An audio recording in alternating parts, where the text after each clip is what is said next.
Jeez. Lost my voice. Damn. Oh, all right. I guess that's our opener now. Yeah, it might. Yeah. For me, the coolest thing in this episode, I'm going to jump into the cool stuff. The cool factor of the Mandalorian, and that is the bomb that Boba Fett dropped. That was the same bomb from my hands down one of my favorite sequences in Star Wars, the prequels at least. The Jango Fett, Obi-Wan space battle. But the mines that have the weird sound effect, when he dropped that, I nerded out. I was very excited. And then secondly, Boba Fett's armor repainted, a new look to it, badass. Those two things were so cool. I want to buy a Boba Fett action figure. I want to buy a new Slave One toy. How'd you guys feel about the coolness of Mr. Fett? I thought one of the coolest parts was seeing the inside of the ship.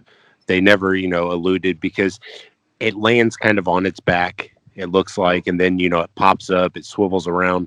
But seeing the inside of the ship, kind of how it twists and turns to... It's like a gyroscope thing, yeah. Yeah, really cool look. And while they were turning, watching the outside of it spin around them and stuff, to me, that was super interesting. And you talk about, like, nerding out. He's always been, it's been a favorite character of mine, but not just because of the movies, but, Dark Empire. There's some EU stuff that really turned me on to Boba Fett as well as comics. But I really enjoyed seeing the inside of the ship because I don't remember seeing that in anything that I've looked at. And it was really cool to kind of see that. Yeah, I agree. That was all very cool. They did a lot of cool things with the ship, and 100% geeked out at the bomb, the little implosion bomb. That was awesome. It's one of my favorite parts. I do love the repainted armor and everything, and the sort of the additions that they've made to the armor look very cool. It was a little neat little mission. I was surprised that this episode wasn't more Boba Fett focused, to be honest. But what we got was very good. And we'll talk about some theories as to we may be getting that later as far as more Boba Fett. This is Pulp Mythos. I'm Brian here with Larry and Spencer. And yes, we're discussing The Mandalorian, Chapter 15, Season 2, Episode 7, The Believer. They brought Bill Burr back. This was very much focused on him. I thought it was a great episode. I thought... like you, Larry, it is a little surprising. There's only one episode left, so this almost felt like a side story somewhat. But I loved it. To me, the Carl Weathers episode, The Siege, is my favorite of the season. This might be my second favorite. How would you guys rank this in terms of the season overall? This one jumped into first for me as far as favorite episodes. I loved The Siege. I loved, all the aircraft stuff. But to me, as far as characters go, this one, how the characters were portrayed in this one pushed it farther ahead for me than The Siege. I really, enjoyed Fett because he was there kind of sparingly. They used him as, kind of like in the movies, he was a sub character. They used him as a sub character in this, and I thought that was really cool, as well as Bill Burr, who is a fantastic comedian.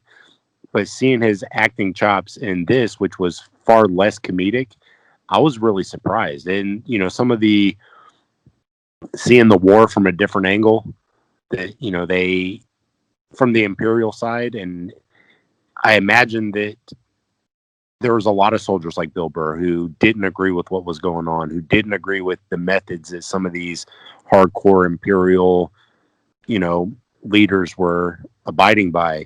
So to see why Bill Burr was the way Bill Burr was, I felt like the character development in this episode far exceeded a lot of the previous episodes this season. Well, yeah, and that was a neat thing too. Absolutely, to see, just sort of get a day-to-day perspective, for the rank and file stormtrooper, because as it's portrayed in a lot of the extended media, but you don't get so much of this in the movies. They're just people, and this happens to be their system of government that they have. Whether they agree with or not, they don't they don't run those planets. They're not the officers. They're not the politicians or anything. They're the people that live on these worlds, just like any other world. And much like Bill Barr said, you live on Alderaan, you got this perspective. You live on Naboo, you got this perspective. It's where you are. It's like that's normal to them. They're very much just kind of average people living average lives. So well, yeah, and there is evil there, and we saw that with the officer in this episode, but it was good to get that perspective. But back to the idea of ranking this episode with the others, for me personally at least, that's very hard to do because, well, everything was so well balanced this season. It's hard to rank one episode above another. I'm starting to agree with you as far as this season has been phenomenal. Like, it keeps getting better and better, and this is something I want to go back and when next week ends. I want to go back and rewatch the whole season. It's that good. Yeah, it's that good. And like, and I just kind of, you want to go back and watch the season and see little things and like, even just because Boba Fett's in there and it is Mandalorian focused. There's so many little cool gadgets and things, that I want to like. I might watch some of the behind the scenes stuff, and I don't really do that for this series, but I might go back and watch some of that. And, it's been more a time issue for me that I don't really watch those things. The behind the scenes for season 1, Spencer, you watched those, didn't you? Yeah. Yeah, I did too. Larry, I highly, highly recommend you watch those. It's very informative, not just from the technology they're using, but getting to hear the directors and writers talk about what it is they're trying to do. It's really cool. That was my favorite one, was when they had that sit down with all the directors and they talked about the direction. It was like an hour long, and then they about how they wanted to take all the episodes and how they wanted to tie them all together and their different styles and stuff. I really enjoyed seeing that aspect of film. So Bill Burr's character is Mayfield, also known as Prisoner 34667 from the New Republic. Cara Dune uses her new found position in the New Republic to get him out of prison in order to go on this mission. So I want to talk just real briefly, but anyone who played, you both played the Star Wars game, Fallen Order, I think that's what it was called. Yep. Yeah. That Scrapyard, not saying it was the same one, but boy, oh boy. Very familiar. Very familiar. Hey, what do you guys think was that? There's some people who've been theorizing that Cal Kestis will be the Jedi that appears next week. I saw a couple theory videos on that. Star Wars Theory, great YouTube channel. Do you guys think that this was a nod to that, or how did you feel about that? Because I'm looking at it, I'm like, damn, that is straight up from the game. I got 2 words for you: Quinlan Voss. But no, I do think that's a possibility. That's a very real one. I think we may have discussed it before that Kyle Kestis could be the one that shows up. There's a good chance of that. It wouldn't interfere with any of the future established lore for the new movies in any way if it's him. I think having Ezra would muck everything up. I think having Cal Kestis is a much safer and makes more sense. It absolutely, because he's a more grounded Jedi that doesn't have some of the crazier abilities that we see with those Clone Wars era Jedi or like someone on the level of a Luke. He's a little more grounded. He's like, perhaps by the end of that game, you're roughly around the level of a freshly knighted Jedi Knight. So.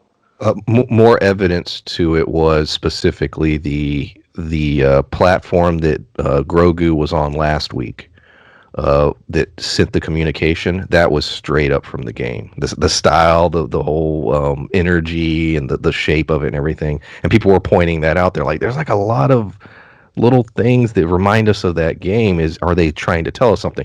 The actor that plays the Cal Kestis, they took his exact likeness.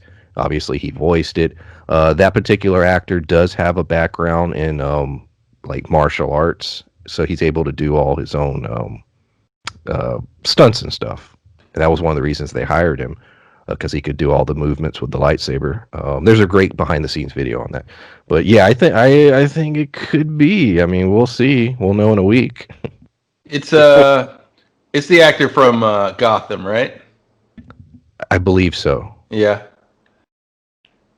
Yeah, well, not a fan of that show or anything that goes on it, but I can't argue with his acting chops, and so that could be cool. And like you said, we've like not only do we is the character established, but you have someone who clearly fits the role because that was their role within the game or not, and who can and has been on screen before, and not just voice acted. So in the martial arts background, that's just that's frosting on the cake, so it could work out really well. The speech in the vehicle, so they finally get to the planet and they're doing their little operation. They need to retrieve information so that they can track down the Star Destroyer that Moff Gideon is on to rescue Grogu. And before they get in there, Mando has to be the other one to go with Bill Burr. So he dons stormtrooper armor. And there's a lot talked about in that speech. We've already gone over some of it, but one of the lines I really liked was not only him sort of comparing the Empire and the New Republic, even though by the end it's clear that one is worse than the other. But he, I like the line about your helmet. He's like, "What's the rule? You can't remove your helmet, or you can't show your face, because those are two very different things." I find when everyone has a line, but when they're desperate, they cross it, and he was comparing him and Mando, and, it was irritating him. And then, of course, later he takes the mask off to complete the mission. I thought that whole scene of dialogue, I thought was really well done. That's the kind of stuff you don't typically get in Star Wars outside of the books. The books have more time to dig into philosophy and the politics of this universe. That was like straight from the EU, which I thought was really cool. How did you feel about that whole sequence in terms of the dialogue? I thought personally that the dialogue was very well done. Not not to be like just a generic statement, but it felt more movie quality writing as opposed to some of the other things we've seen in TV. It didn't feel hokey. It wasn't done. And then, Larry pointed out earlier the kind of the political stuff and how all these areas are different and culturally they're different. They believe these different things. To me, that ties in very much to us, like not just the US, but us as a world. Like it's, each country's a little different. Everybody believes different things. You look at religious ideologies, believe different things, and that affects the people in that area. I think that was a very good tie-in. And then the way they described it to where it didn't feel like they were bashing any certain religion or political standpoint. They were tying it into their universe, but it still felt close to home. And I really enjoyed that. Yeah, that was pretty cool, and like Spencer said, the dialogue. Well, I like to say this. It did feel very Bill Barr, but it also felt very much in character for his character. Then again, his character is kind of, him as a space outlaw. Yeah, he had a few lines of dialogue that I was like, "Come on, that's just from a stand-up act," Yeah. Yeah. But yeah, it worked for his character and the way that the Mandalorian responded to it and everything, which is for the most part not responding to it, felt very in character for him. And in saying that a lot of this dialogue feels movie quality, I think that's true of the show overall. That it feels very much less the quality of what you typically get on TV, and more of what you would get in a movie. And hopefully we see that in a lot of Disney's upcoming shows. Well, I was thinking too. I don't mean just movie quality, because I did say that, because I almost mean like pay prescription or pay subscription quality, which you do have to pay for Disney Plus, but it didn't feel like a network television series writing. It felt like an HBO level writing or something like that. So Right. because there's TV shows that have great writing, but normally it's not ABC, NBC kind of stuff. It's your HBOs, Showtimes, Stars, like those kind of things. But yeah,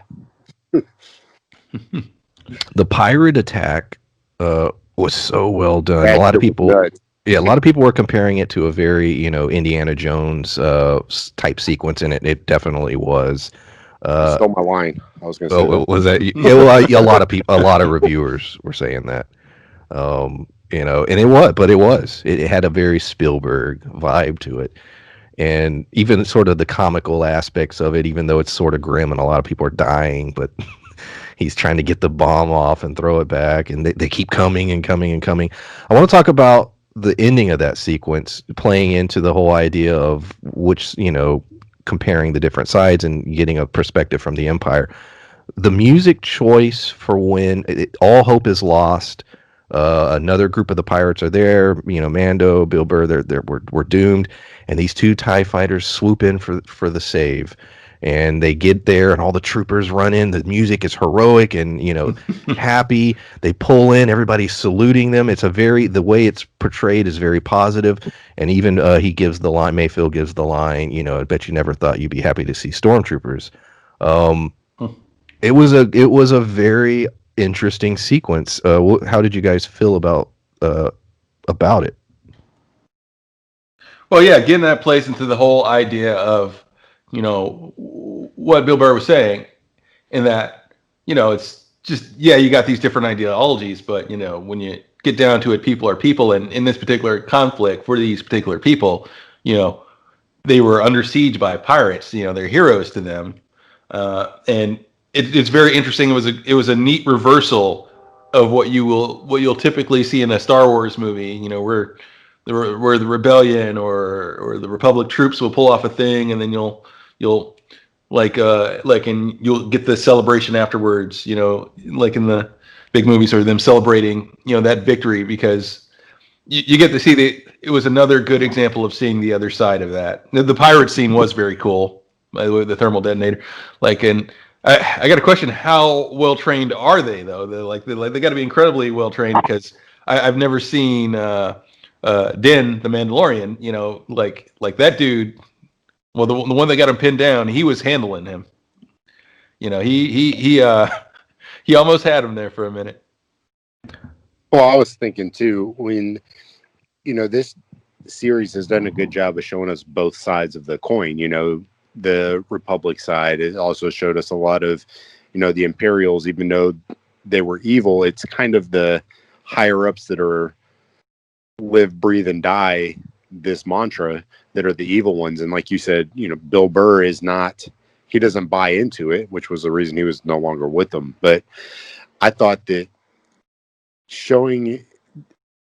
I believe those pirates weren't necessarily trying to I didn't feel like they were trying. It's almost like rebel fighters, as opposed Yeah, to. I was good. That was Yeah. my next question. Go into that, Spencer, because I don't think they were necessarily bad guys. No, I and think they were defending. Look what the sacrifices they were willing to make, and look at how they handled that. This portrays the Mando as being the bad guy in that scenario. I'm not the first one to say this. I saw a few reviews pointing that out, but yeah, go into that. but it's because it wasn't. They weren't trying to steal it. If they were in there trying to take it or trying to, grab some and jump off, they were trying to destroy it.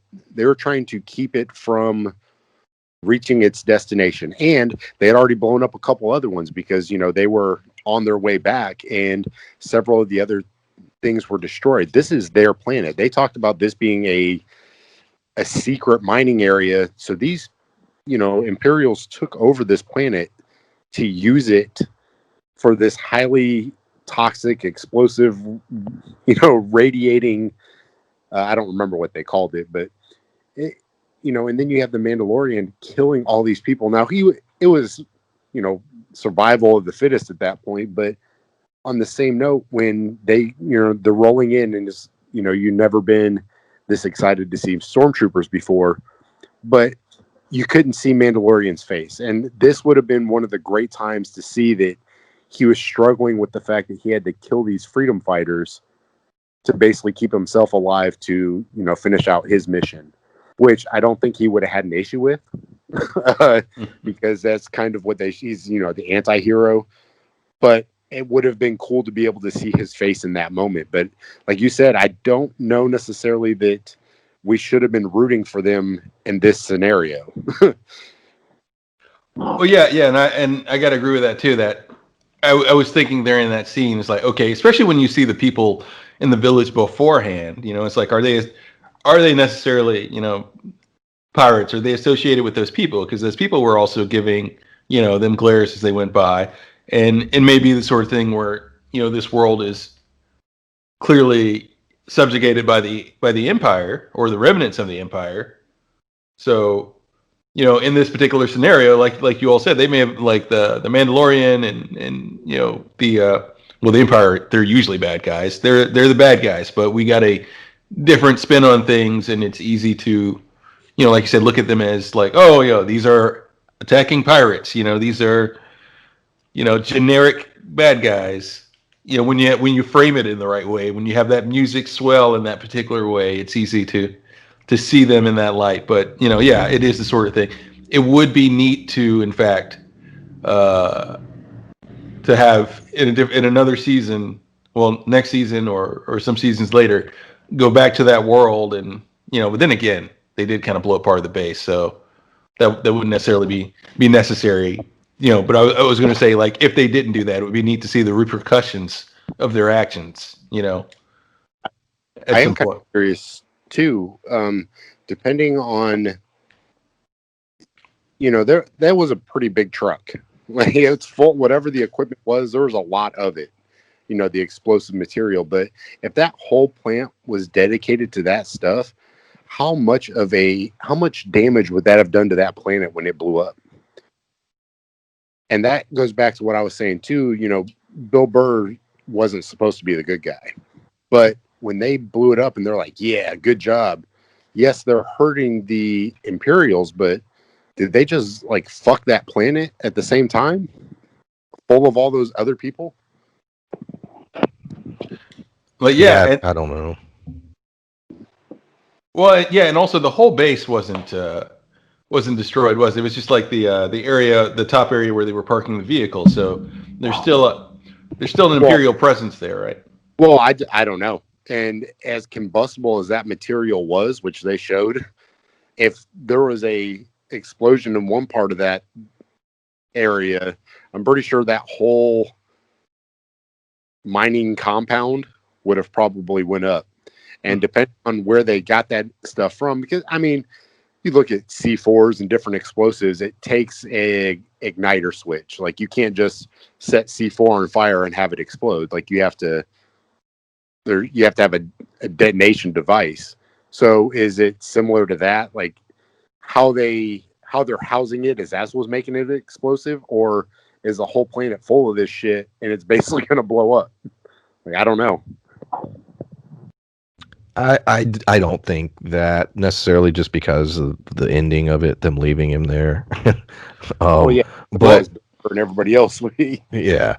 Well, it's funny you mentioned that, because I want to talk about that, the fact that they left him there, and there does still seem to be a large Imperial presence. Yeah. Well, he still might have the ability to infiltrate. You know what I'm saying?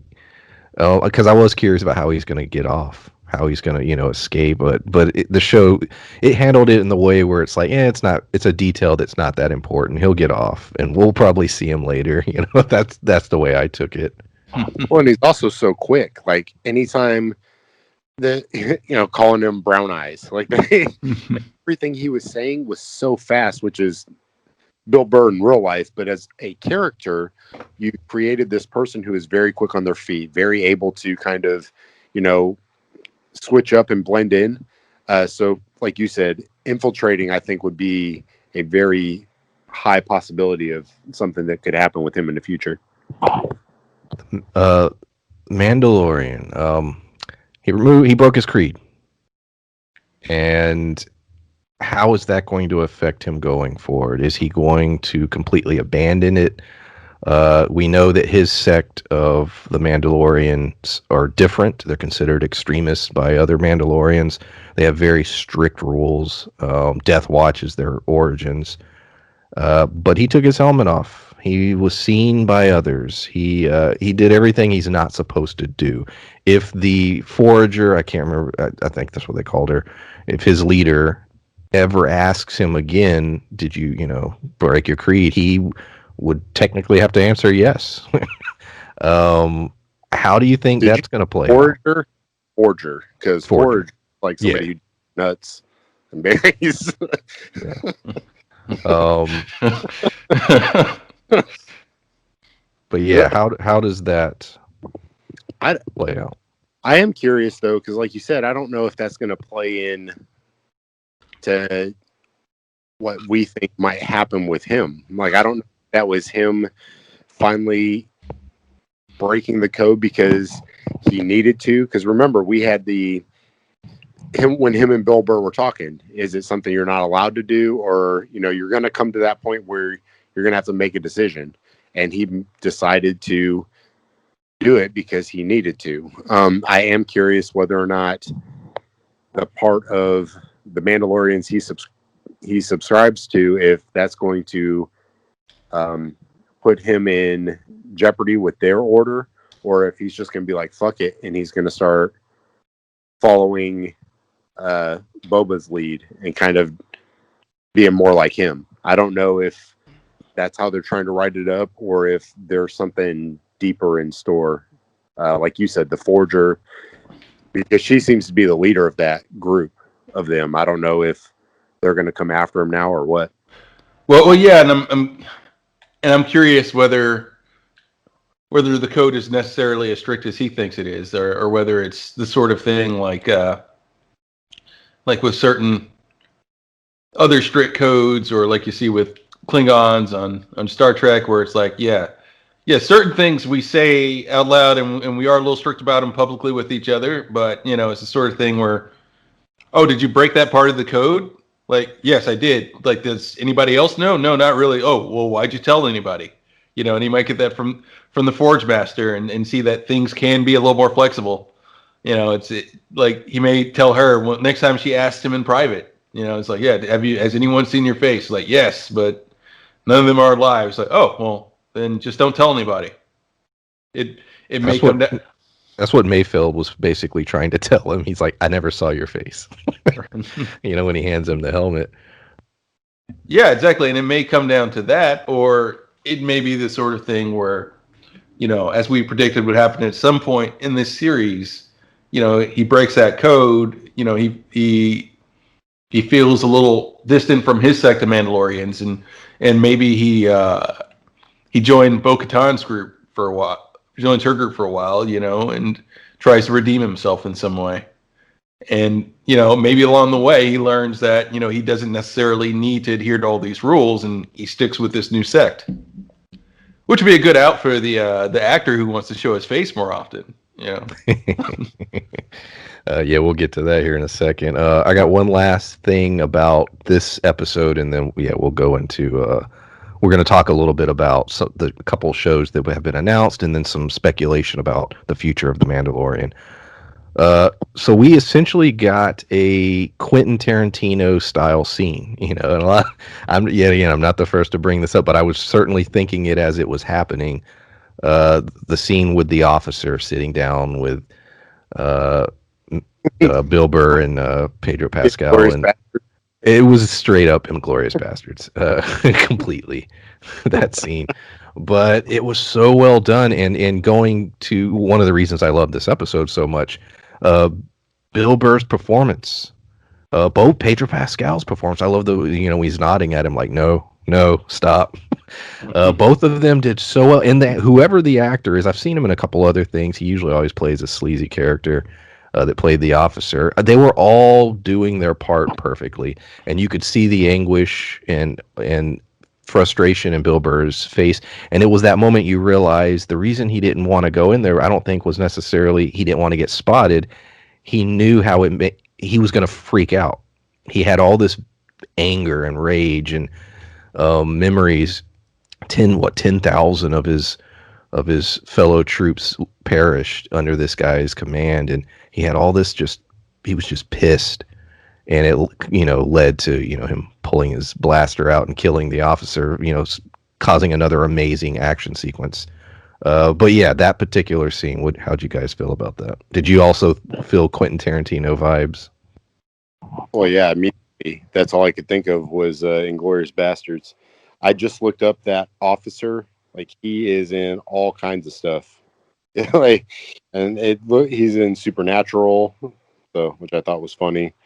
He's in Ray Donovan, plays a bad guy in that. He was in Peaky Blinders. But yeah, he was very familiar. Yeah.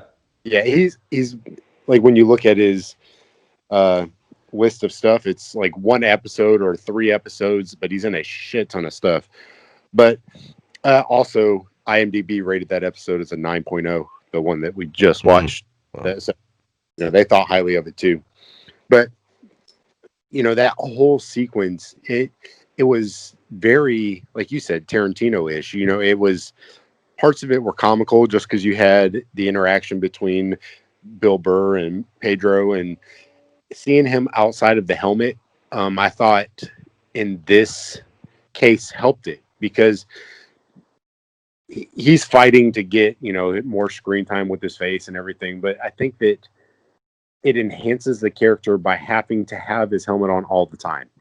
But you basically wrote in a scenario to where he felt the need to have it off. So I don't feel like they,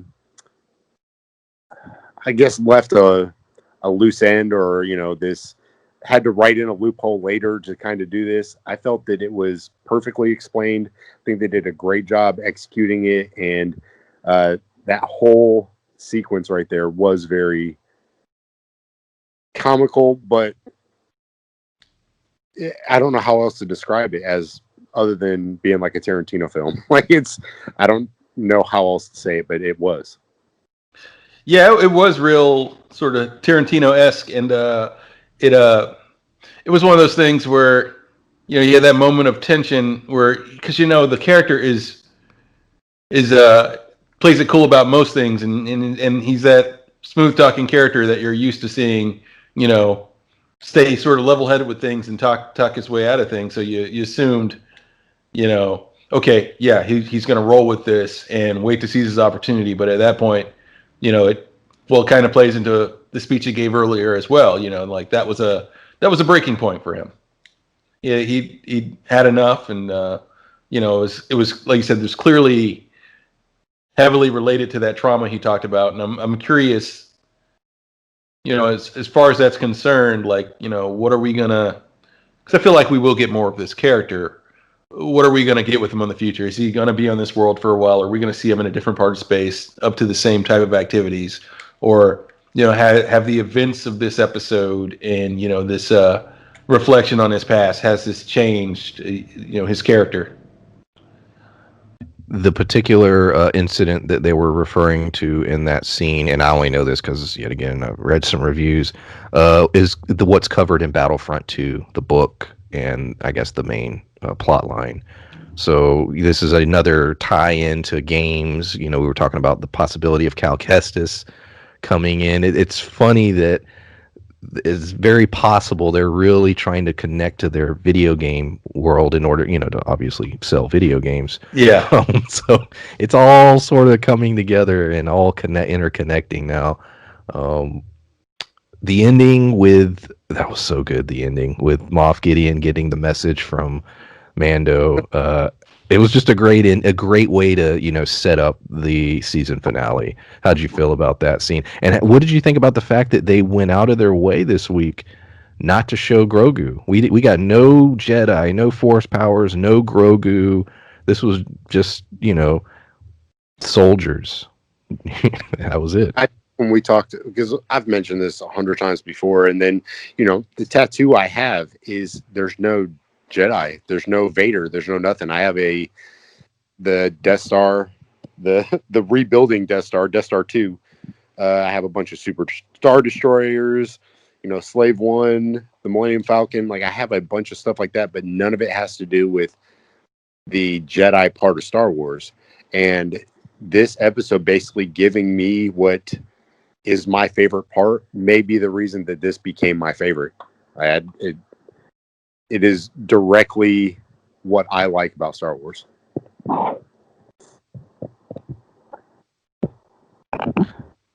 Yeah. So yeah, that's the end of the discussion about the episode. So now, if you're listening to this, we're gonna probably talk another 20 or so minutes. We're gonna talk about the future of the Mandalorian franchise, based on some announcements that were made by Disney and based on some speculation by a few YouTubers.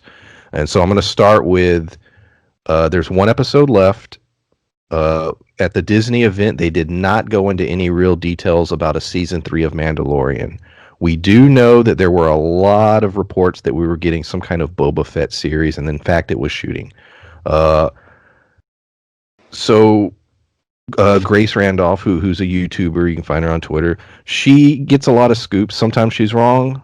A lot of times she's right. She's saying that her sources are saying that basically Pedro Pascal might be out, at least temporarily or permanently, meaning he would either die or be sidelined in the next episode. And therefore, Boba Fett would sort of take the lead in Mandalorian season 3. Now, obviously, we'll know in a week whether or not that's accurate or not. It could be complete BS. We don't know. But what do you guys think? Let's say it's true. Let's say it is absolutely true. How do you feel about Boba Fett taking over the series? I hope they don't kill off Pedro Pascal's character. If there is some issues, I hope he can come back later.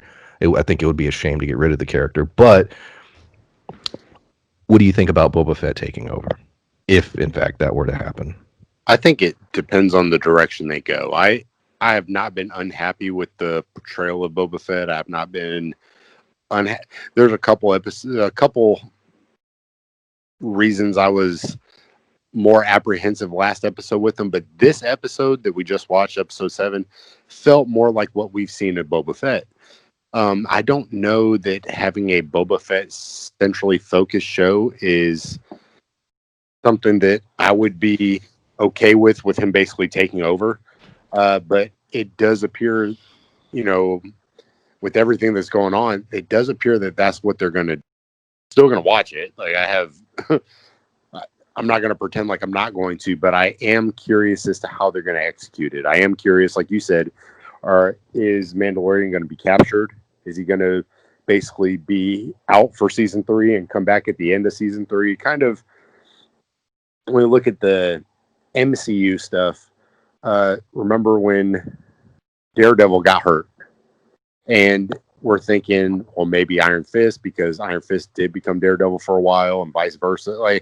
So I was really curious if the Mandalorian is just, they call him the Mando, but Boba Fett may take over that mantle. But I hope that it's not permanent if they do it. Like you said, I hope that they still keep Pedro around, and perhaps he takes a page out of Mandalorian's book, or out of Boba Fett's book, and starts following that kind of mantra instead of his old mantra. And then he would get what he wanted. He wouldn't always have the helmet on. He would take it off, have a part, and then put it back on to do whatever. It would be very interesting to see how Disney is going to handle it. And let me clarify real quick before Larry, you go. She's pretty much the only person saying this. Like, a lot of other publications are saying that this is not accurate, even major publications from months ago. But she has been adamant about this for week after week, that no, this is in fact going to happen. I hope she's wrong. I really do. In this case, I hope she's absolutely wrong, because I want Pedro Pascal to be the star. I think he's done a phenomenal job, and I want him to stick around. But she's been right about some crazy shit in the past, and so I lean towards, man, I don't know. She refuses to back down on this story. So yeah, Larry, what do you think about a Boba Fett series, or him taking over? Well, yeah, like Spencer said, of course, if it happens, I'm going to watch, and I'm sure it would be great. But my hope is that that we focus on the Mandalorian that we have, because this newer character that we're following now is incredibly interesting in their own right. And then we, like, in And if the story is still about, Grogu, if it's still focused around him, then it would make the most sense to still follow the current Mandalorian, because there's that relationship there, and like Ahsoka said, he's like a father to him, and and it's and also, in my opinion, Boba Fett works better if Boba Fett is a part of, a common guest on other shows if he doesn't have his own show.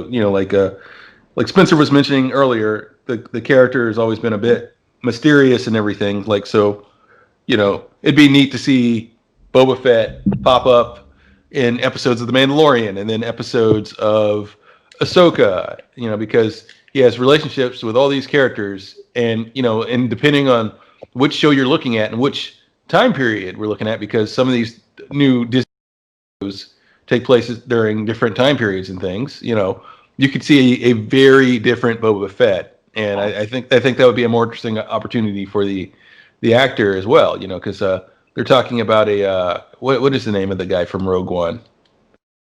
Cassian Andor. Cassian Andor, yeah, that's like, so I'm guessing that show. Well, that show would have to be, like early Empire, Yes. So if we see Boba Fett during that at some point, you're looking at a very different Boba Fett there.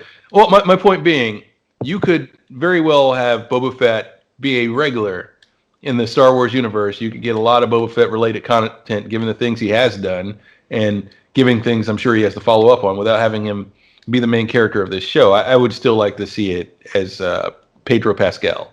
This narrative doesn't feel wrapped up enough, and I doubt it can, especially by next episode, to switch leads. Well, I think too. I looked it up because we were talking about how old Boba Fett is, and it was listed that he was basically just a regular clone, but a clone at 10 years is 18 years old. So it's almost double.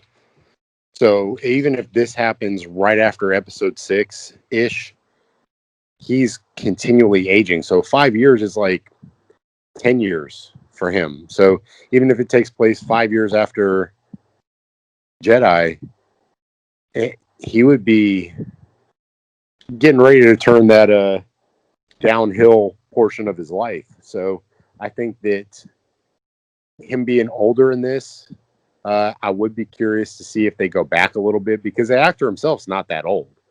But they have, a lot of makeup on him. He's pretty scarred and beat up. So I think that he could pull off a younger Boba Fett in other shows. They would just put makeup on him for this one. He could probably bounce back and forth in timelines and on different shows. I think that it would be cooler to have him be kind of a sub character as opposed to the focus. Yeah, that's what I was saying. Because that keeps that air of mystery to the character, and yet you still get plenty of them. And there's the thing, he could very easily have adventures and things in between some of these appearances. So and you get more out of that, books, games, etc. And yet still kind of to some degree maintain the level of mystique that Boba Fett has had in the past. Well, not that he's had in the past, because we know a lot more about him now. But you could still kind of, I think, keep the character a little more interesting, a little cooler, by keeping just a little air of mystery there, and by using the character sparingly. There were a lot of announcements, 10 major Star Wars announcements in total, but we're only going to focus on 2 of them, because the 2 that are relevant to the Mandalorian timeline, that being Rangers of the New Republic and Ahsoka. Now, the Ahsoka one, we were pretty much 100% positive that was going to happen. There's been a lot of rumors about that, and the setup in the episode, The Jedi. We established our protagonist with her, and we established an amazing antagonist in the Thrawn, Grand Admiral Thrawn name drop. So I'm assuming that's what the show is going to be. What do you guys think about where that show is going to go, how it's going to relate to The Mandalorian? Because we know they're all supposed to come together for some kind of event at some point at the end of next year or early the following year. But yeah, do you think like who's going to be with her. Is Ezra going to appear in that show? He sort of has to, or at least be name dropped. But yeah, Thrawn the villain, Ahsoka the hero. How do you guys feel about that? I think Thrawn's going to be uh, the main bad guy. He's going to be the one that ties it all together. So you look at MCU, what they did, with their big villains, how all their movies are tying in. I think that Thrawn's going to be the big tie-in. But we're not going to get that main bad guy until the Ahsoka series, and then I think the special that they're going to put out, where it basically ties everybody in, is going to be focusing on Thrawn. Yeah, and my question is with this, because I'm pretty sure that's the case as well. Is this going to be a situation where our sole focus is Thrawn, or is it Thrawn and Gideon, or does potentially Gideon have his own aims? And are we looking at maybe a like just a sort of three-way all-out war between them and between Thrawn, Gideon, and the forces that are aware that the Empire is still active at this time? We talk a lot about, when we talk about comic books on here sometimes, and even personally, we talk about characters like Superman or Captain Marvel, two examples, very overpowered characters that sometimes are difficult to write because you have to have a villain, or you have to have stories that match up with their abilities. Ahsoka is a very powerful Force user. You're going to have a series in which we can assume 6 to 8 episodes. I would assume it would be the same roughly as Mando, so maybe around 8 episodes a season. You're going to have to tell week to week stories with that character. Do you think how do you think that's going to play out in terms of threats any threat that she can't get past? Are we going to have other Force users? Basically, is what I'm asking. Other Jedi, Sith, etc. And how do you feel about that? I think that just giving what that show's going to be, that's going to be its home for all that kind of stuff. Whereas we have the Mandalorian. I don't know why I keep fucking spacing. Why I think the Mandalorian is going to be the sole focus of the kind of space western, and I think the Ahsoka show is going to focus more on the Jedi. So I think the fact that they are saying that, yep, we're doing her show, that's going to be where we see more of the Force users. Now, during this time frame, there's not a whole lot of Jedi that we know of. However, like we said, you have her, the Clone Wars, the Rebels cartoon, the video games. There's a lot of stuff that would add a couple more Jedi to the mix, but I think that show is where we're going to see more of them. Well, I think they're going to retcons. I think there's going to be a lot of Force users that we don't know about. That's my theory. Well, they could still. I mean, there's nothing to say that they couldn't, because they were basically, the space police. But even if 90% of them got wiped out, if there's 10% left and say there's like 50, what are 50 Jedi going to do against an entire fucking army? Like Rey not by herself, but we won't talk about that. Yeah. But yeah, and who's to say that the additional Force users that we see that they'll be Jedi? Well, yeah, she'll need villains. Yeah. The Mando every week has, some central thing that he's going after, some kind of opposing force. She's going to need opposing forces that are matched up with her. Yeah. Well, absolutely. And the thing is, they've established in this universe that, even after the retcons, the previous retcons, when Disney bought Star Wars, it's been established that there are Force users that fall outside the domain of Jedi and Sith. Yeah, definitely. Yeah. So we may get no other Jedi or Sith. It's possible. I doubt it. I'm pretty sure we will. But there's a chance that we'll have people that can compete with her, that can be a threat to her, on her level, that are completely outside of either order. Plus, they did. I mean, Dark Troopers, I think, are gonna be probably able to handle lightsabers. I think we've established Beskar, so I think they've been sort of setting up things that she could fight that would And pose somewhat of a challenge. yeah, let's not forget those clones, whatever they are. Whether they're Imperial Knights or whether Gideon's cloning Snokes, which whatever he's doing. He's gonna fight an army of Well, Snokes. remember what were they called in the Fallen Order game, Larry? The Oh two yeah, sisters. What were they? I don't remember. It was the Night Sisters. Yes, that would be great too.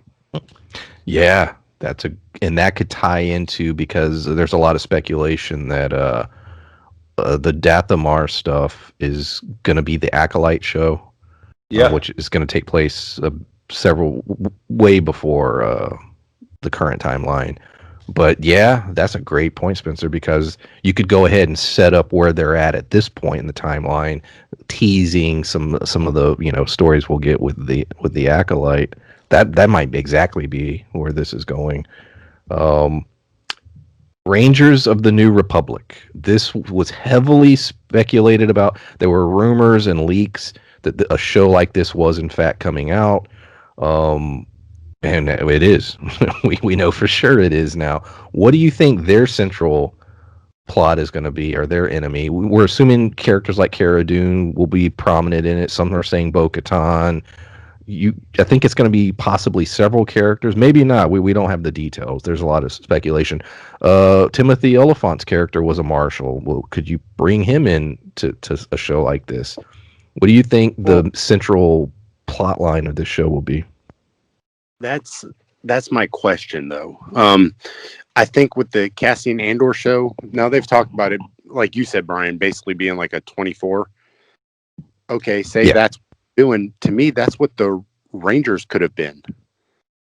That kind of show. So now how are they going to differentiate those? That's my question at this point, is that they're doing the Cassian Andor show. That is going to be, 24 espionage, them trying to, do different things to kind of go under the radar to get rid of the Empire. Whereas the Ranger show is going to be the Space Police. So I am curious, because showing what she did to basically help her friends, it's not, a black and white kind of procedural drama. She's willing to break the rules to get what she thinks should be done. So I am kind of interested what route they're going to take. Is it going to be like S.H.I.E.L.D. or is it going to be, The Wire-ish, or is it going to be, I don't know, like a procedural? Yeah. I don't. These are great. Yeah, Larry. What do you think? I literally, there's zero information. Like you said, with the Ahsoka show, I think we're fairly sure we know roughly where that's going. I don't necessarily. I agree. I don't know where they're going with Rangers of the New Republic.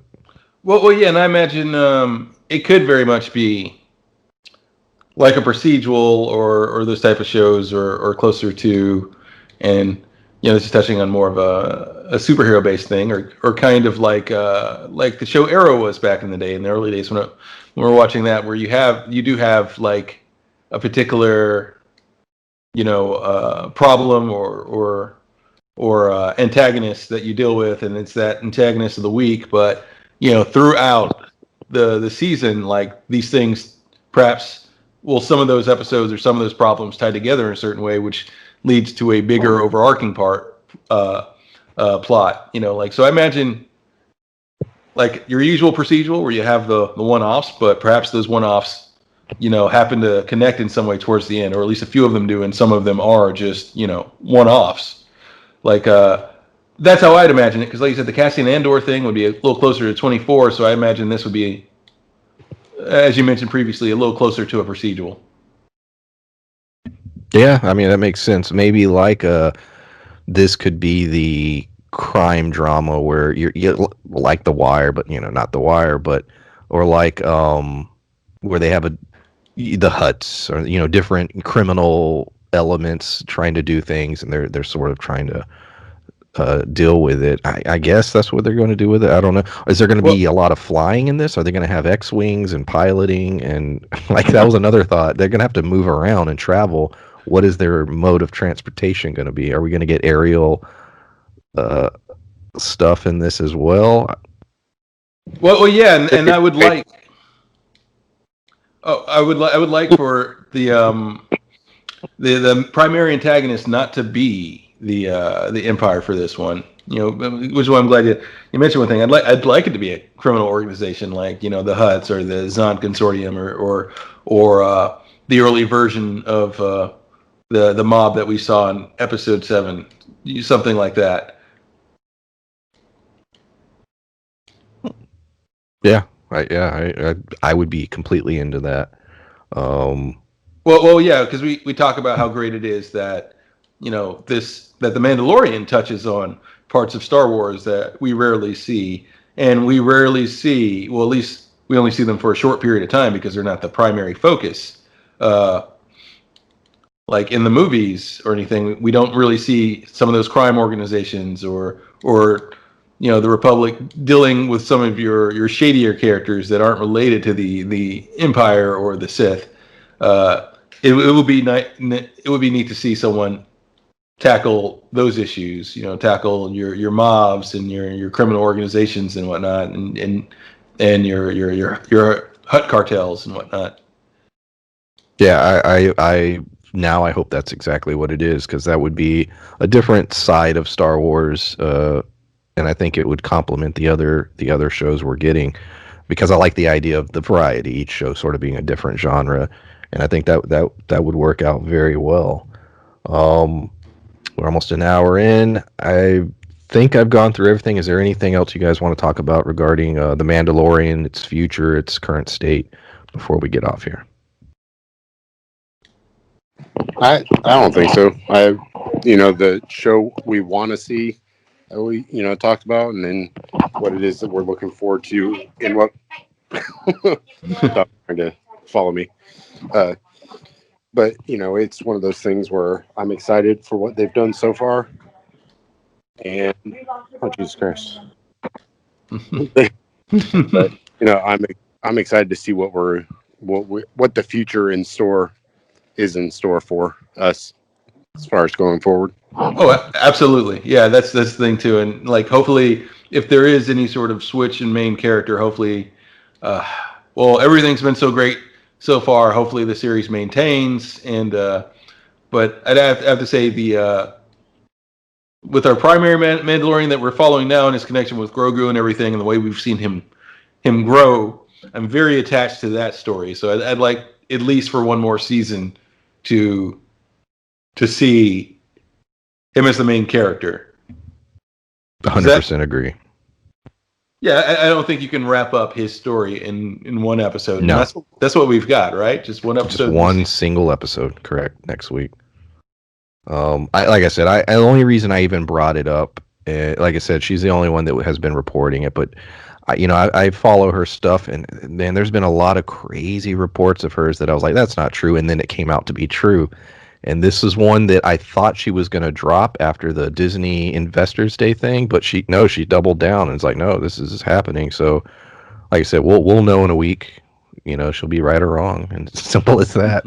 But yeah, there you go. So we'll see. Anything else, guys? No, sir. Nothing. I'm just gonna check out those reports now and maybe just look up that info.